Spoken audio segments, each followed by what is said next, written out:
Bonjour à toute la synagogue de Fleg ainsi qu'à ceux qui nous écoutent. J'avais une réflexion et je voulais l'échanger avec vous pour qu'on puisse en débattre sur la paracha.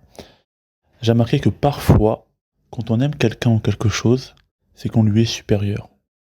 On peut donc se passer de ce qu'on aime puisqu'on lui est supérieur. Par exemple, le jaloux, il sait qu'il est inférieur à la personne qu'il jalouse. Et donc, il ne peut pas l'aimer, vu qu'aimer signifie être au-dessus de la personne ou de la chose aimée. Et là, on comprend un peu mieux la relation d'Égoïm envers Israël, le fait que le dirigeant spirituel de la génération a un amour pour chacun peuple juif parce qu'il sait qu'il leur est supérieur. Même Akadosh Baruch Hu, à plusieurs moments de l'histoire, il va devoir, entre guillemets, tuer beaucoup de juifs. Il va même proposer à Moshe d'exterminer 2 fois le peuple juif.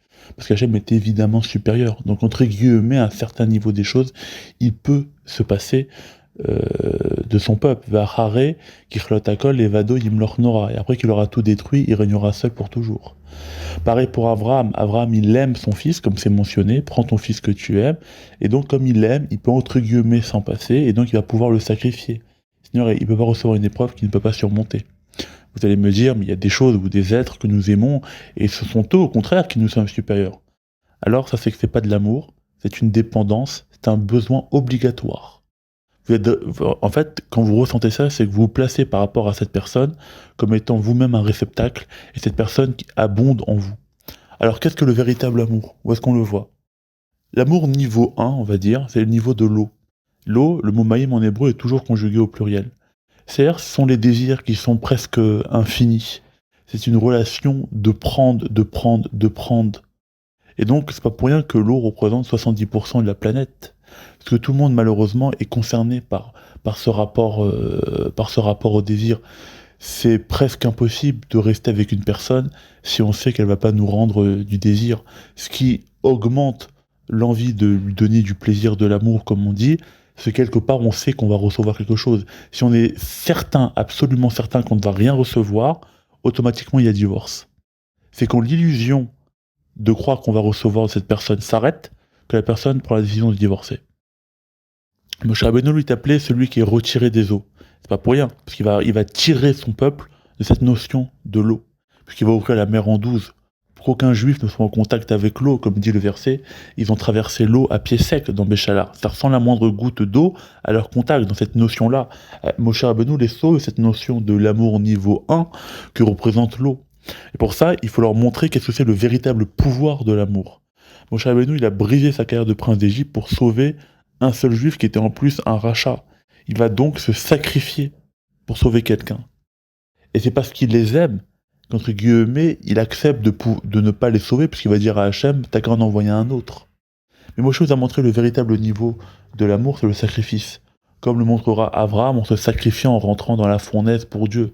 Le sacrifice, c'est tout donner, rien prendre, s'annuler pour autrui. C'est-à-dire qu'on donne tout en sachant qu'on ne pourra jamais rien recevoir.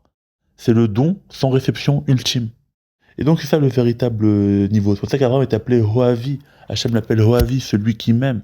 Parce que Hachem a reconnu Abraham, celui qui a défini la notion de l'amour. Même à Kadosh Baruch Hu, pour ainsi dire, Kebiachol, il a sacrifié 6000 ans d'histoire, une partie de lui, un simsum, un retrait pour qu'on puisse exister. Donc Hachem a fait une annulation, un don. Il ne pourra jamais rien recevoir, entre guillemets, de nous. D'ailleurs, Moshe va dire justement à un moment dans la Torah, est-ce que je leur ai déjà pris un âne? Je n'ai jamais rien pris. Je suis un donneur. Et dans cette paracha, le coup de maître sera délivré par Narshon ben Aminadav. Narshon va montrer à tout Israël la véritable identité de l'amour. Comment? Il va rentrer dans l'eau en se sacrifiant. Il va opposer le niveau de l'amour niveau 1 au niveau véritable de l'amour qui est le sacrifice. Et quand l'eau, la notion du désir, le faux amour, va se voir confrontée à son véritable maître dont elle usurpe l'identité, immédiatement, elle le laisse passer, elle s'ouvre en douce, comme dit le verset, la mère vit, Ayam Rav et Yanos, la mère a vu et elle s'est enfuie devant son maître. Donc Narshon a guéri un petit peu Israël de son obsession de l'amour au niveau désir, dans lequel Pharaon les avait noyés au sens symbolique du terme. Il avait noué en cette notion du désir. C'est pas pour rien que la Gemara dans Sota, page 37, elle raconte la tefila de Narshon, où il dit « Hachem, sauve-moi, car les eaux sont entrées jusque dans mon âme. Je suis englouti, et qu'un déluge d'eau ne me submerge pas. » Il a très peur du niveau de l'eau. C'est pour ça que David Ameller ne pourra pas faire partie des Havot dans la Mida, puisque David Ameller va dire Moav sirarti, Moav est un bidet dans lequel je me lave.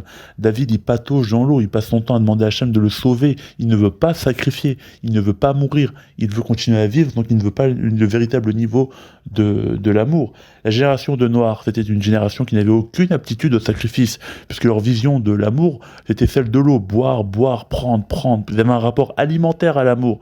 Et mesure pour mesure, c'est cette même vague d'eau qui les a détruits, qui les a submergés.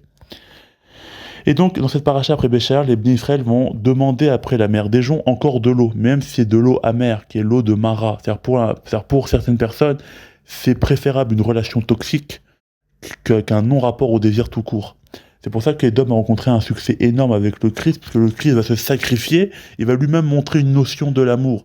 Et juste avant qu'il se sacrifie, juste avant l'apparition de la véritable identité de l'amour, Ponce Pilate va dire « je me lave les mains ». Encore la notion de l'eau qui appelle le sacrifice.